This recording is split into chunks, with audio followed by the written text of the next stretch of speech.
நான் தூங்கி எழுந்து பார்க்குற முகமும் இவங்க தான். நைட்டு படுக்கிற வரையும் இவங்களோட தான் டைம் ஸ்பெண்ட் பண்ணுவேன். டெடியோட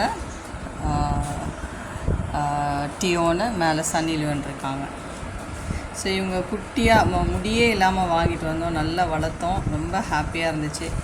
நிறைய டைம் ஸ்பெண்ட் பண்ண அவங்களோட மைண்ட் ரொம்ப ரிலாக்ஸேஷனாக இருந்துச்சு.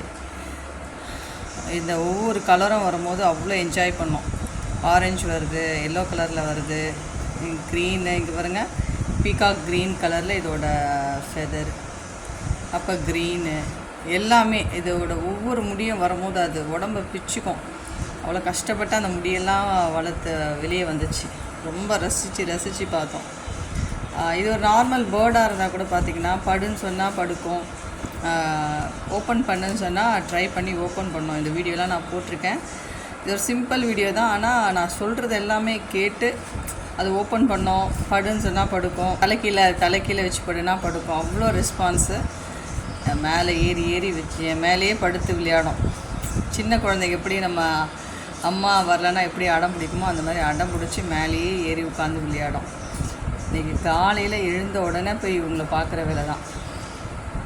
கதவை லாக் பண்ணிட்டு தான் இவங்களை போய் திறந்தேன். பறந்து அப்படியே என் மேலே உட்காந்து அப்படியே வெளியே வந்துடுச்சு.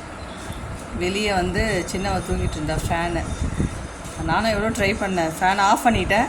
2 ஃபேன் ஓடிச்சு. ஒரு ஃபேன் ஆஃப் பண்ணிட்டேன், ஒரு ஃபேன் ஆஃப் பண்ணுறதுக்குள்ளே இவங்க போய் ஃபேனில் போய் உட்கார ட்ரை பண்ணாங்க. ஃபேன் ஃபாஸ்ட்டாக ஓடுறத பார்த்துட்டு இவங்க பறந்தாங்க. பறக்க முடியல, அதோட அந்த ரெக்கை பட்டு இதில். ஆனால் உடம்புல ஒரு காயம் கூட இல்லை. வேகமாக விழுந்த உடனே இறந்துருச்சு. டெடியை ரொம்ப மிஸ் பண்ணுறோம்.